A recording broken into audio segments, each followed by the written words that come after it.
Hi, welcome to the Thereafter podcast. Thereafter is a media and production company based in Orange County, California. On this podcast, we interview creatives, community-based organizations, and people who are in the business domain. We just want to highlight the culture of Orange County. Today, we have an amazing singer-songwriter for you. And actress. This person really is phenomenal. I've had the pleasure of knowing her for most of my life. She is the epitome of creativity, joy, and brings so much value to the culture artistically and as a human being. Without further ado, Sarah Lonsert. Oh my God, I don't know how to answer. Like, we're good. I'm done. Sarah, like, yay! I'm already crying. like, how do you answer after that? Hi. Thanks for, what is the thereafter? Thereafter. Oh, that's cute. Okay, cool. Well, there you go. There you go. But thanks for having me on. Thank you for coming. Yeah, I've never been on a podcast before, so this is really exciting. I've seen them on a lot of YouTube videos, and I'm like, ooh, I get to be on a podcast. You're doing great. You're doing great. Look, I made it. Yeah. I'm on a podcast. So just to start, you won a Grammy in 2022. I did. Why don't you talk about that a little bit, but also talk about your journey to winning the Grammy? So for technical reasons, I can't personally say that I won a Grammy. I am a part of the choir that won a Grammy. So She won a Grammy. She won it. Technicalities. But I don't want the Grammy community mad at me, guys. So technically though, I will always say in vernacular that I did win a Grammy. I was a part of the LA Master Chorale. They got together with the Pacific Chorale, and we recorded Mahler's Symphony of 1,000, which is like thousands of people on the stage with the LA Phil, and Gustavo Dudamel was conducting us, and we recorded it, and it was a crazy experience. Parking was nuts, as you can imagine, but there was this whole entire sensation that we were doing something really cool, and I will always remember exactly where I sat, what I was looking at, and so many people. There was a lady right to my side. Like, I could probably have reached out and touched her if I really wanted to, but that's weird, so don't do that.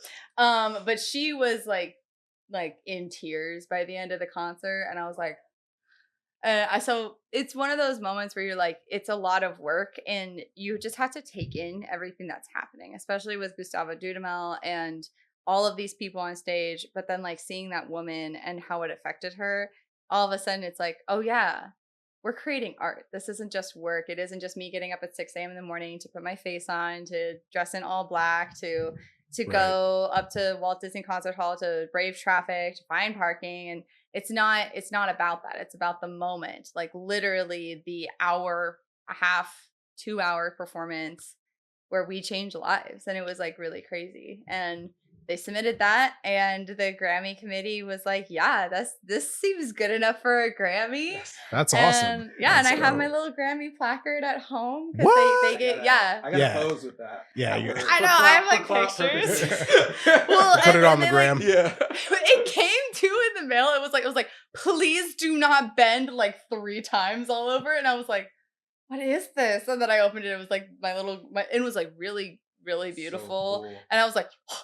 And I still have it in the mailing package because I'm like, oh, I don't want to touch it. I don't know what to do. It's like night at the museum. Like, there's gonna be fingerprints all over this. I don't want it. It could disintegrate at any time. That's so cool. Hey, so two things. Like, one, when you were doing it, like the rehearsal process, is there a time during that rehearsal process, or I know you said there was the magic of the concert itself, the recording itself.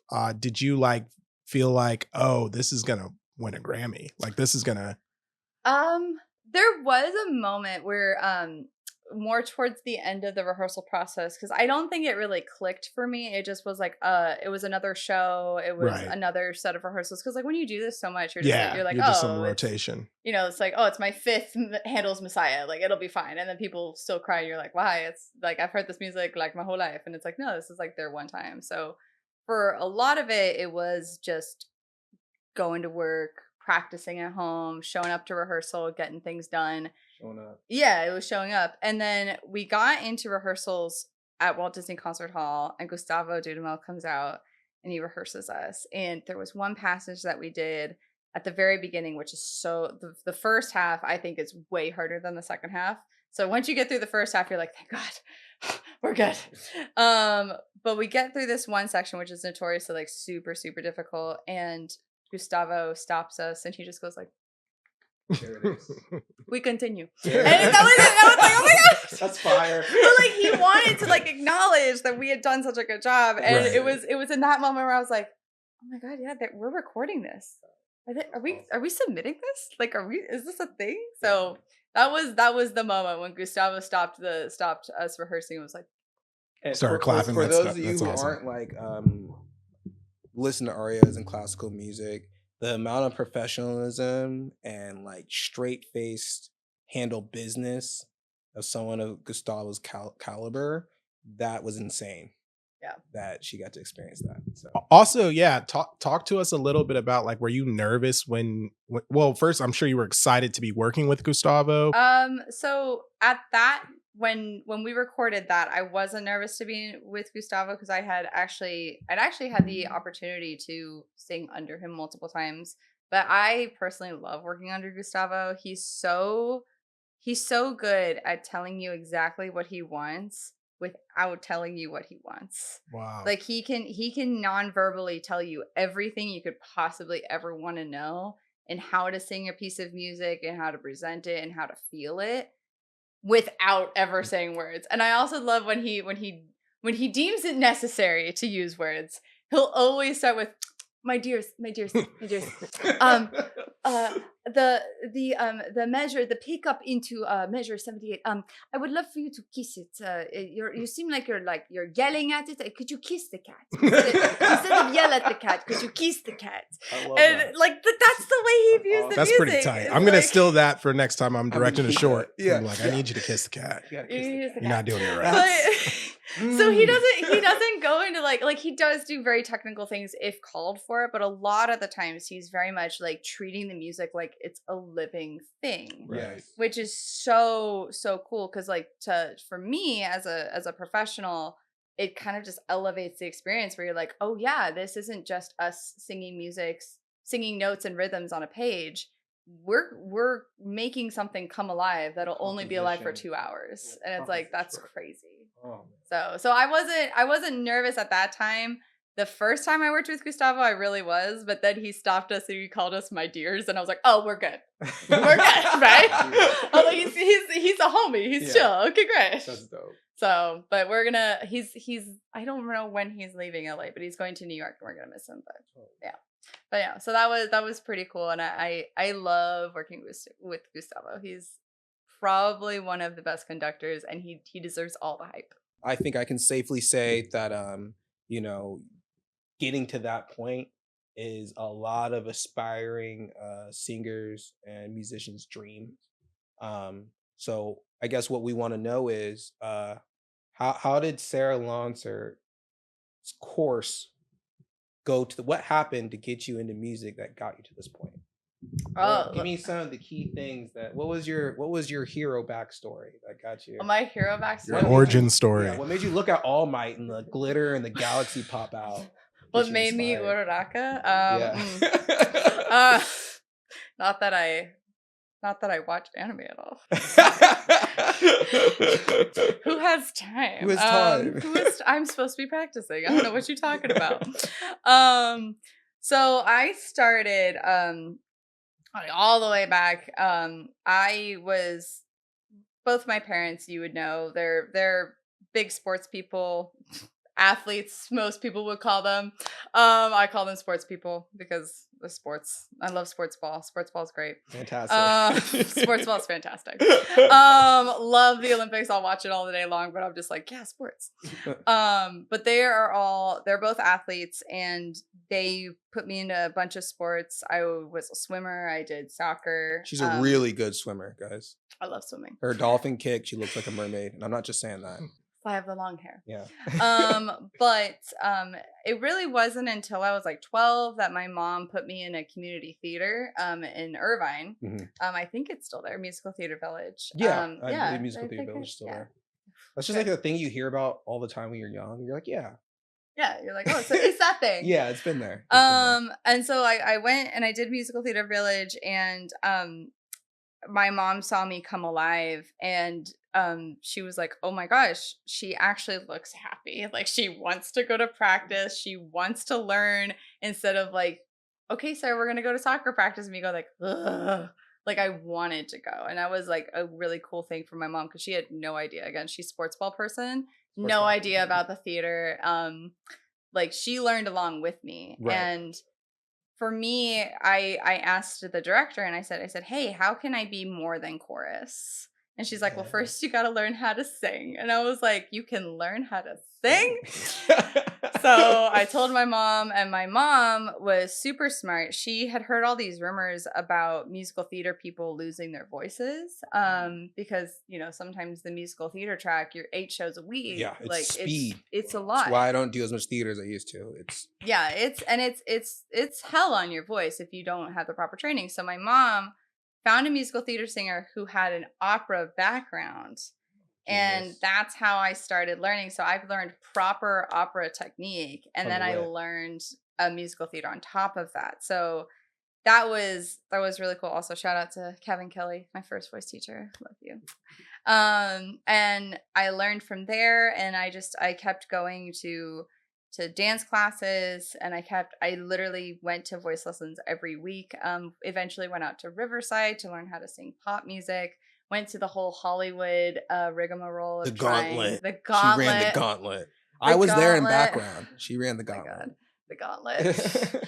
I saw the rise of Taylor Swift. I was there, like, in the background. Like, Taylor would have no idea who I was, but like, I was there. I literally like heard her name, like, in the circles that I was running, and there, like, so I was like, oh, she seems so nice. So like, it's kind of weird. But did the whole Disney Channel thing. I was a big kid though, and they were like, you don't look 12, you look like 16. And I was like, you right. She hit 5, 6 early, and then like stayed there. Yeah, so. I was a very tall child. So they didn't want me, because they were like, you literally look like you're about to enter college, and you're like 13. And I was like, oh, okay, that's fair, actually. But I went to so many acting classes, so many music classes, so many audition classes, so many things, because of my neighbor saying, hey, I think she'd be good in theater.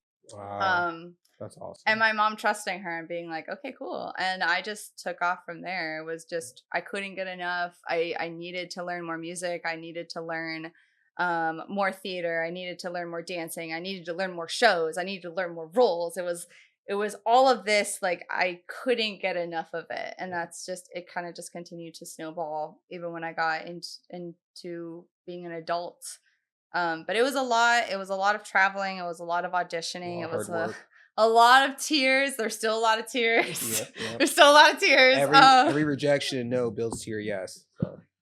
So many no's. I think I should start in your emails, I should start a folder that's just like how many no's till my yes folder. I should have the rejection folder. You should count it, because it actually marks your story. Yeah, you know, I feel like I should. When I was in business, I started a company when I was like 23, 22. I didn't know what I was doing.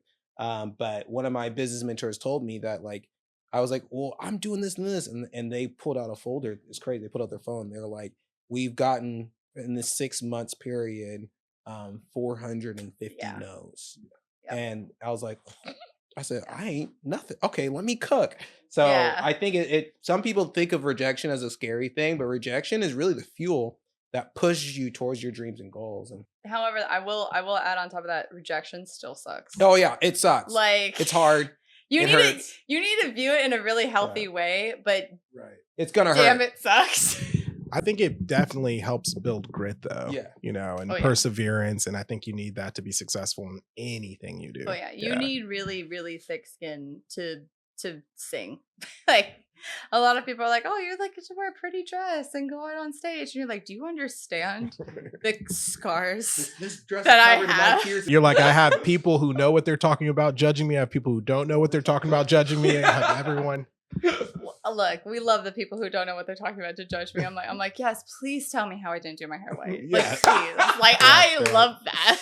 Please tell me how I did not wear the right shoes for this outfit. Someone bumps That's into great. you in the grocery store. I saw that. Maybe next time with your Yeah, hair. like maybe do like a center part instead of the millennial side. Like, that's great. Like, Meanwhile, they're bald headed. yeah, So it's fine. But yeah, There's so nothing wrong with being bald-headed. that's kind of no, it's not. that's kind of where I how I started. And it was really a lot of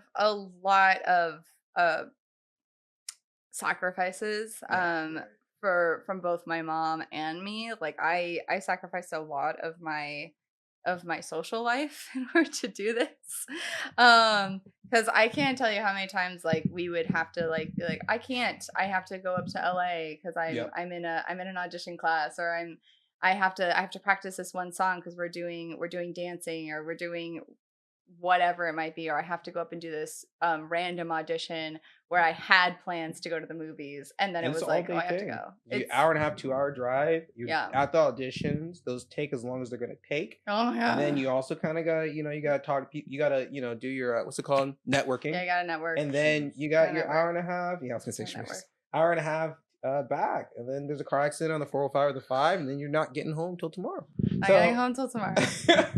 Hey, I'm curious about that though. So like if you could do it all over again, not that you would necessarily change where you ended up or even all the practicing and so on and so forth, but do you feel like there's a healthier approach, or do you feel like that was just as good as you could get it as far as not having, being able to enjoy the fruits of being a child as you pursue something like that from a very young age?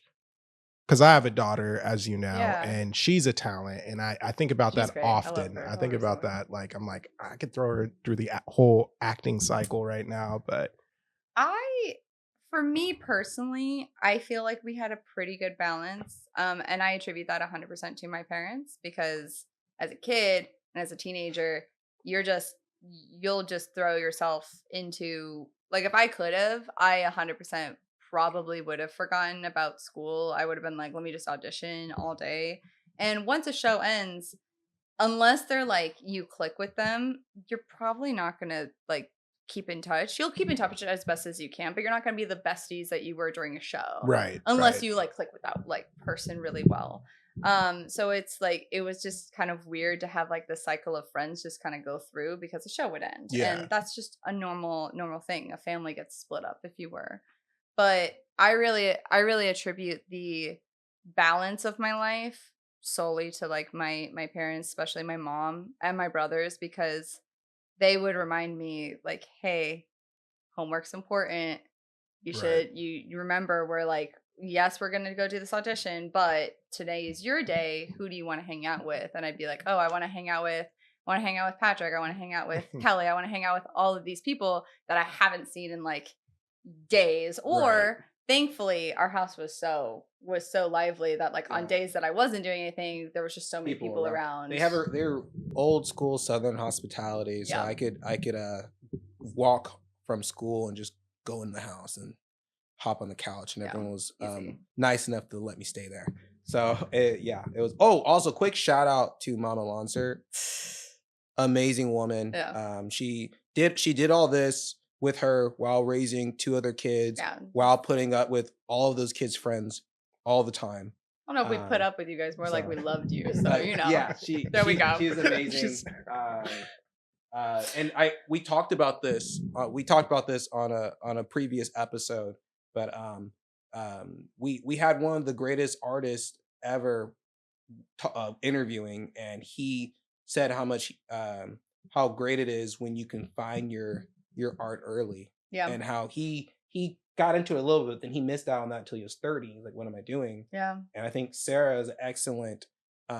Since you actually have what he wanted, in a sense of he's like, oh, you got to focus on your craft.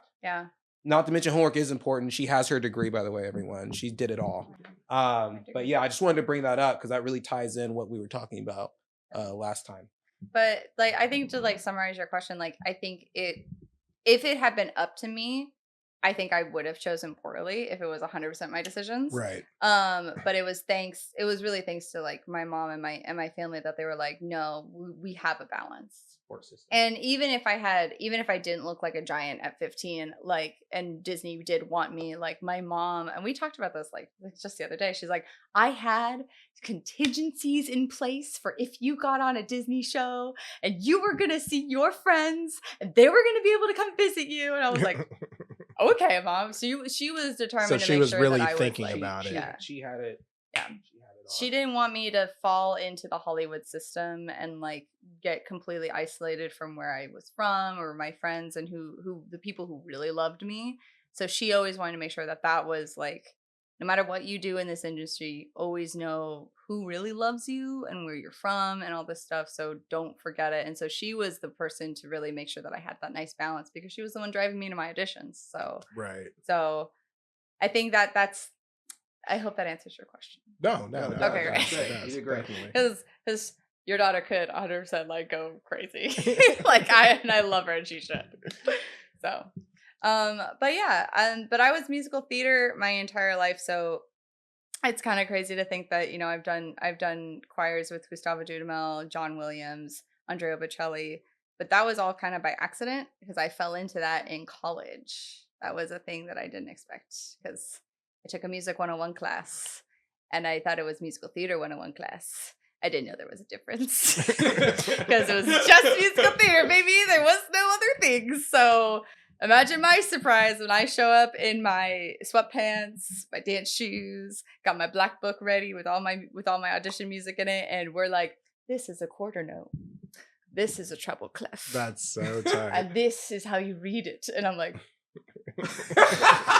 so that's how I fell into classical music, was because it was suddenly a new challenge. It was this thing of like, this is something I've never experienced before, but it's in the language that I understand because I've been dealing with it my whole life. But like, I want a challenge. Yes, please. And I will remember my very first classical piece of music, Handel's Let the Bright Seraphim. Kicked my butt and I hated it. I hated it so much. I hated it so much that I sang it on my senior recital. Nice. When I graduated, because I was like, put it to rest. There you go. Put it in the grave. I was like, you started me here, you're going to end here. I will not sing you again.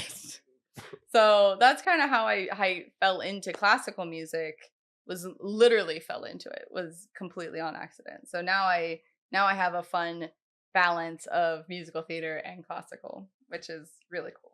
So as far as your career goes, what's one of the things that I would say, I mean, I guess I could say most proud of, but maybe most passionate about that you've been able to do? You mentioned working with a few people, but I think personally for me, the thing that I'm most proud of is getting into LA Master Chorale. That was a moment when I received that email that I was on LA Master Chorale.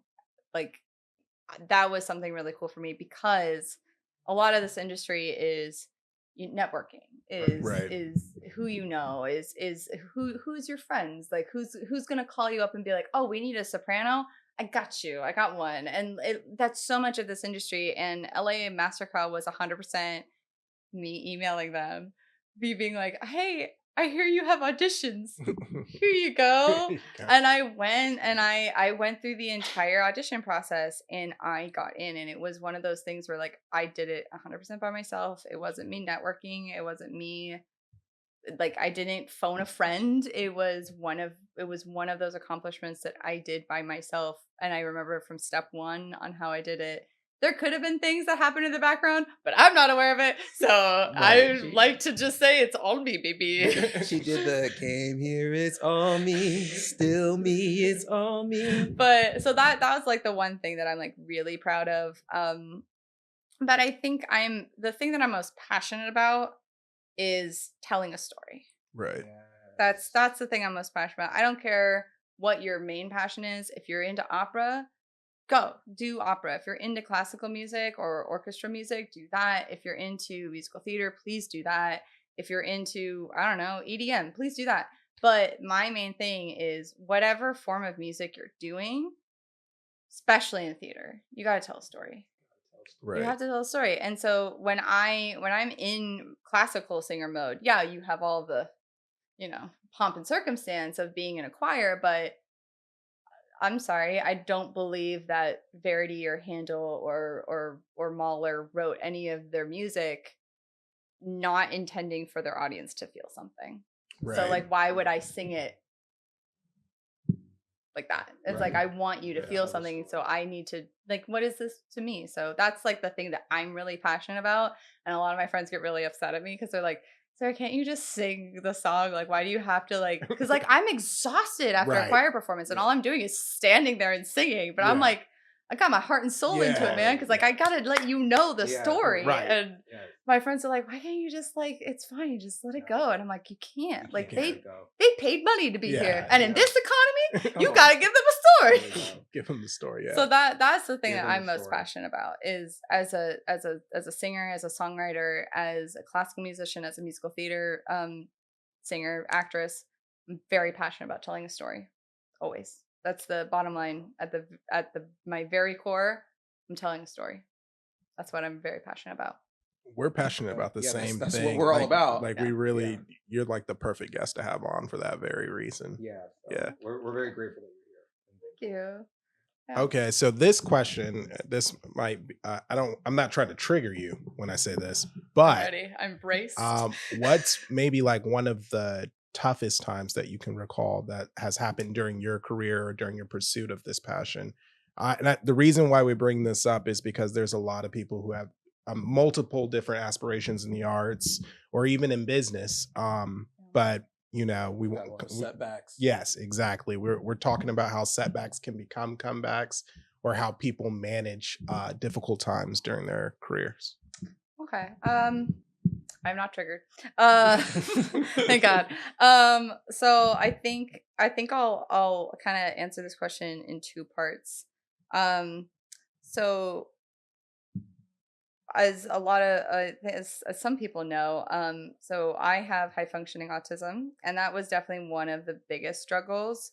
Was just connecting with people. I could always connect to people through music, but like you can't sing to people. Like that's just weird. Could, it's just weird. Like don't do it. Life's like not, it's weird. Life's not musical all the time. Don't do it.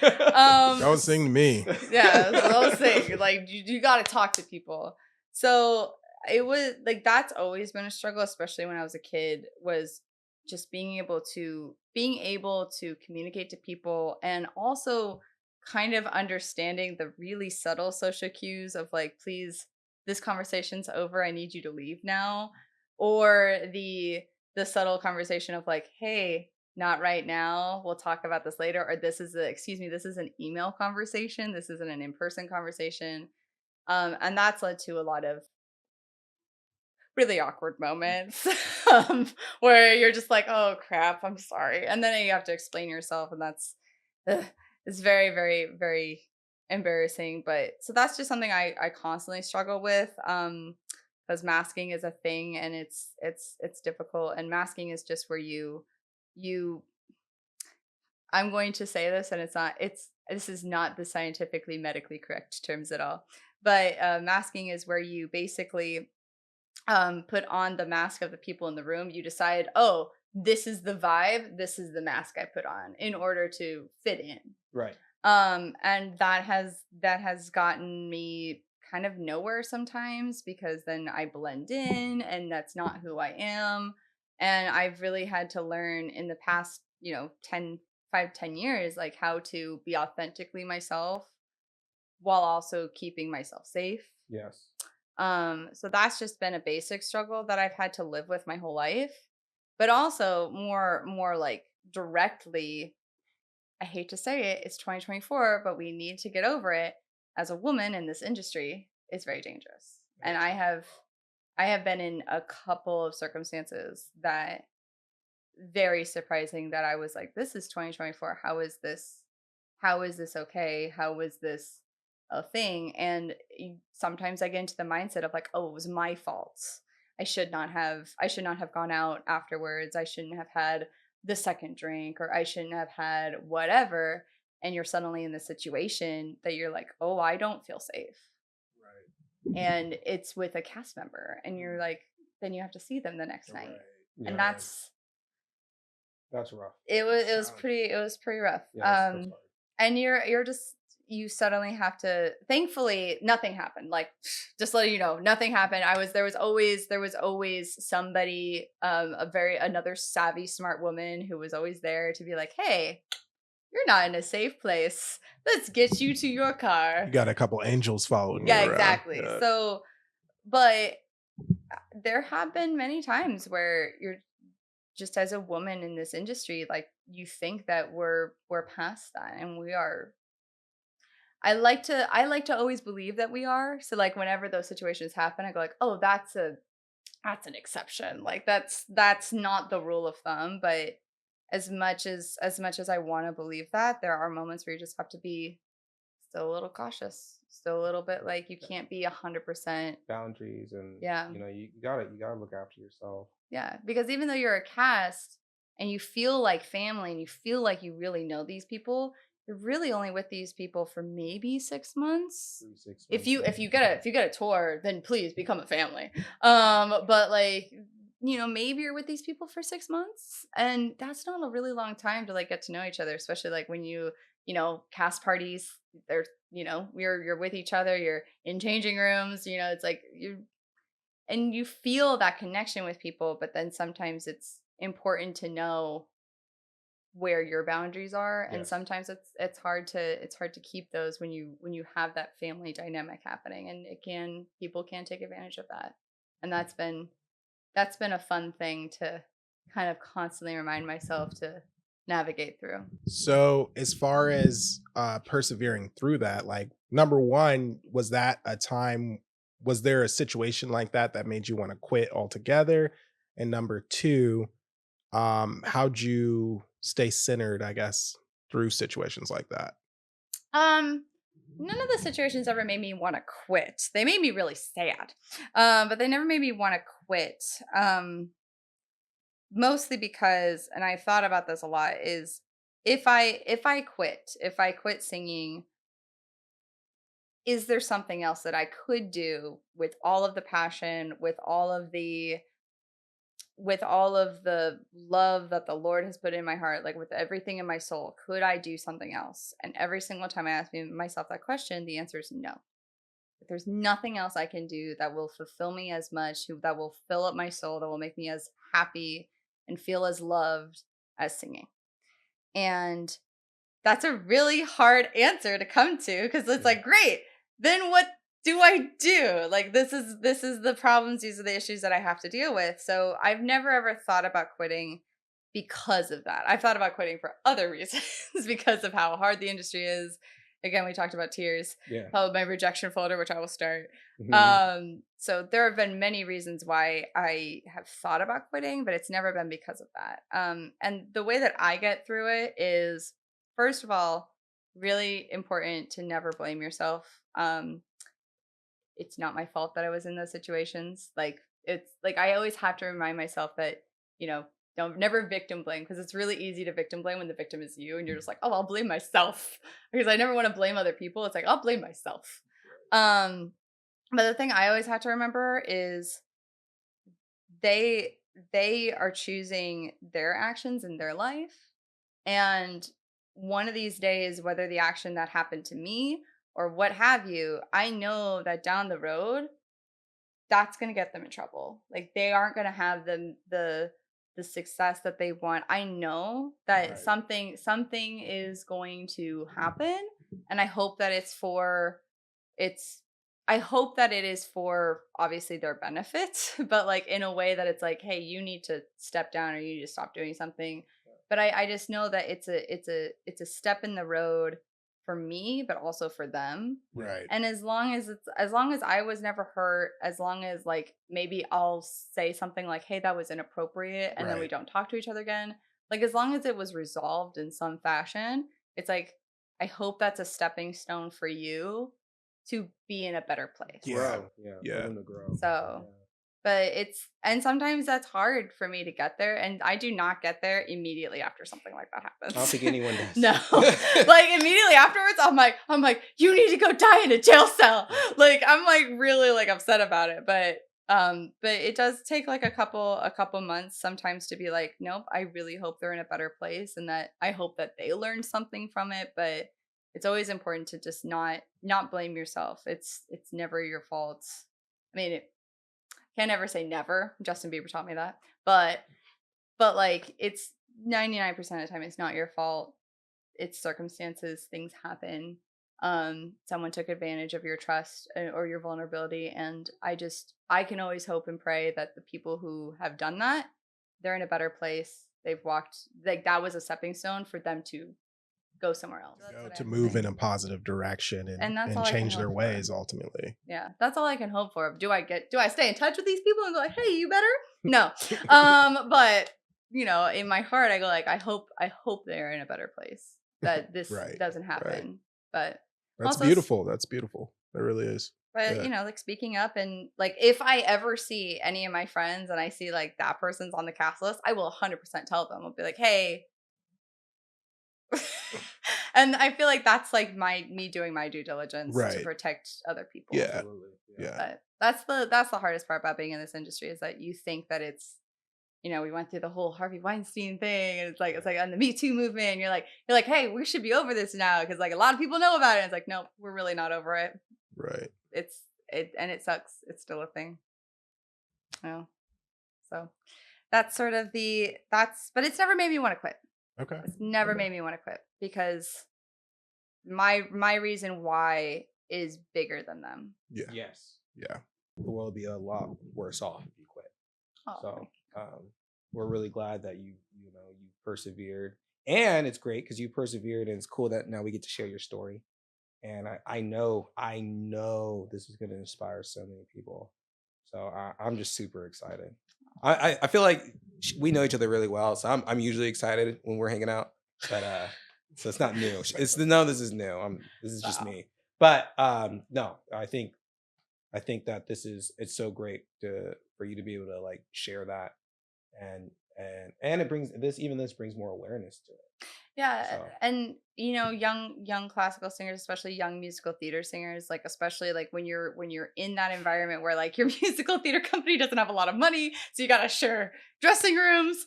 You gotta always remember, yes, these are awesome people. These are your family for like the next so many months while the show's happening. Enjoy it. It's gonna be those moments that you look back on. Those are gonna be the best moments of your life.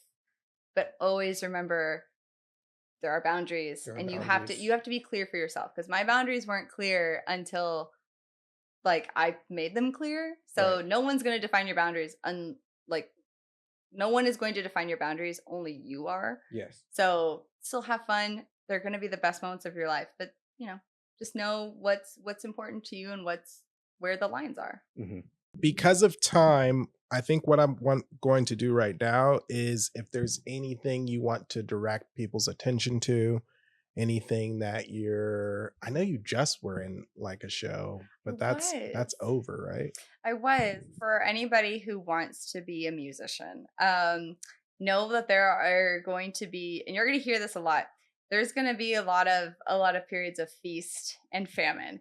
And they mean that. They mean that so hard. Like, they mean that. Yeah. Like, and it's crazy. So like right now I literally have just entered my season of famine.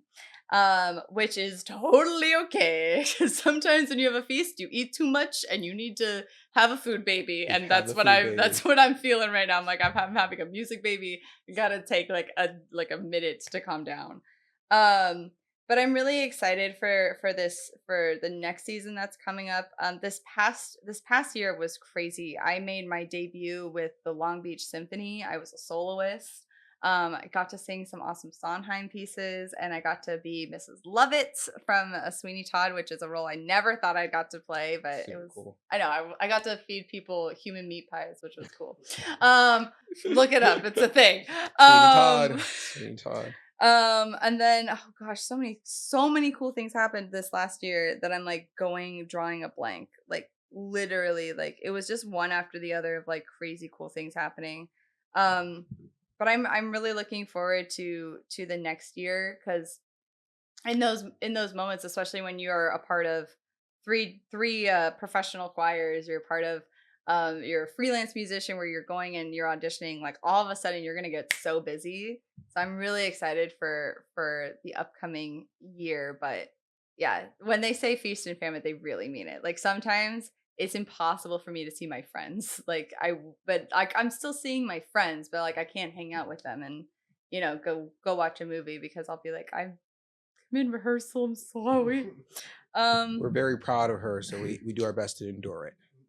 I know. I'm sorry. I apologize immensely. I do. I feel so bad. No. She was like, "I'm sorry, Q. I've been sorry, ditching you a lot." Quentin, I'm sorry. Yes, yeah, I'm a nerd, so I'm like, you want to play video games? And she's like, I'm winning right now. I will say, like, I think also one of my proudest achievements was surviving COVID. Just learning how to be a streamer in COVID was. Yeah, the streaming. Oh my god. Yeah, it was so much work. you did really well though. I look. I used to hate streamers. I honor them immensely now. I might not like work. some of the content y'all make, but dang, The work ethic. there's Right? so much work. Yes, The work. Yeah. But yeah, I feel like I can never do a stream because I could just never talk and be active and energetic for that long. it's like- it's a lot. So for context, during COVID, when everything was shut down, singers were considered super spreaders because we have all of this like breath, and when we sing, we like Power. So it's like it's a lot, exactly like that, by the way, like the most beautiful face. So we were considered super spreaders, so we were literally not allowed to sing. Like they were like, that's the worst thing humanly possible is to sing. And I was like, okay, Lord, I guess there's not a time to dance today. So what I chose to do was to be a streamer, and I only did an hour-long stream where I did karaoke. And I would take suggestions from the chat, and if I knew it, great. If I didn't, I would learn it and then sing it for next. But I only did it for Monday, Tuesday, Wednesday for an hour. And I remember Thursday, and I was be like, I gotta get ready for the stream. Oh my god, I don't have a stream. Oh my god, this is so much energy, and you're like all alone, and you're just looking at a camera, being like, I'm an idiot. So I don't know what's going on. He would I actually think I support me. saw one of your stream clips before, Oh, like back then during that time. Oh, it was. Yeah. Thanks, Patrick. It was, and I also sang a lot of things that I never thought I'd sing. Like there were a lot of songs that I was like, oh snap, I sing this pretty well. Yeah. Like I didn't know I could sing Dance Monkey so well. I'm like, move for me, yeah. I'm like, oh my god. Like I learned so many songs that I was like, oh my gosh. So like that was a fun moment. It was crazy. He supported me. I on and off stream, and when I got on like a schedule and was doing it also during COVID, I think he saw how much it burnt the bags into my eyes, and so we traumatized each other together. And so we have a lot of respect for streamers as well. So, but well, you know, if anyone could do it, I knew it was gonna be you. So I needed to keep my chops up because as with anything, which is really weird, kind of bringing it full circle back to sports ball. Back to sports ball, like singers are athletes. Like that's the thing. Like we might not, some of us might not look like athletes. Trust me, I do not look like an athlete. I do not look like Michael Phelps as much as I want to, or Simone Biles, because dang, that woman's got awesome shoulders. But we are athletes, and it's so important to keep up our instrument, to constantly practice. And so during COVID, when we weren't allowed to practice, we weren't allowed to sing, and it became very scary, where it's like, do you go 2 years without practicing, without practicing performing? And it's like, no, you don't. No, you don't. You must have to. Yeah. And to kind of like to hijack it a little bit, especially for people who are wanting to be musicians, I will say, my teacher always tells me this, and I have to constantly be reminded, you are your biggest advocate. Nobody's going to advocate as much for you as you. Right. And that includes your voice, like your being healthy, taking care of it. because like people are going to force you to do things that you're just like, yeah, that's fine, I guess I don't want to make a big deal, but like, no, you're your instrument, like make a big deal. You wouldn't dunk a trumpet in water, would you? No, that'd be stupid. So it's the same thing with you. But you do the misting? Oh yeah, I have a vocal coach that yeah. does it and taught me how. I don't do it normally, but I thought it was cool I learned that when you hydrate, your vocal cords are one of the last muscles that get water. So you got to hydrate like a week before and continue to hydrate to make sure everything's ready. Yeah. By the way, You hydrate or dihydrate. back to a little bit of sports ball. Her vocal cords are as good as LeBron James's muscles in his prime. So you got to keep practicing your craft, whether it's a mental muscle or a physical muscle. That's the only way you're going to stay in game. Yeah. And I'm gonna also say, like, I'm gonna preach to myself a little bit too. Like, just the main thing I can always tell young singers and young musicians is just not to be afraid. Just go for it. Like, even if you don't think that you're right, even if you don't think that you're worthy to be there, you're never gonna feel worthy.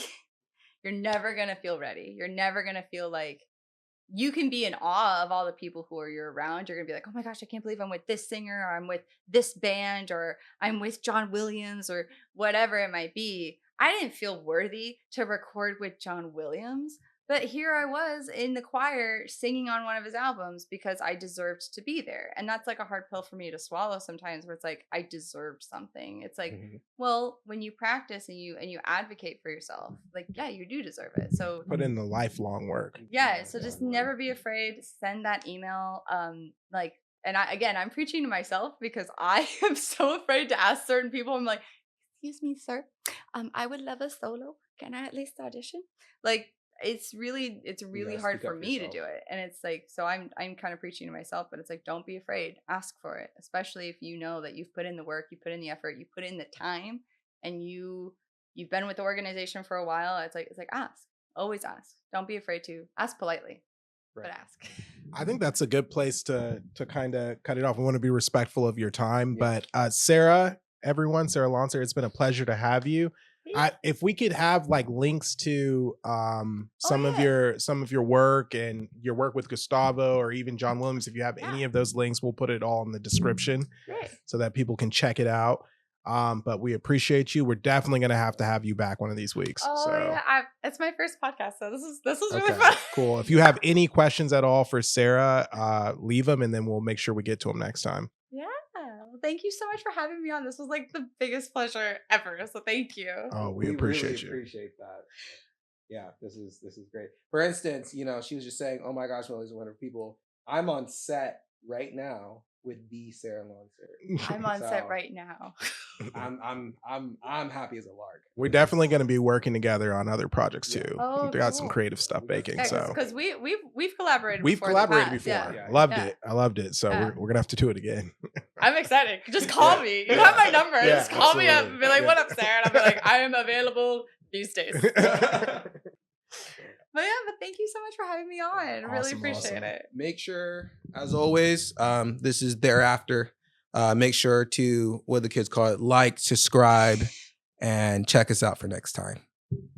Be blessed.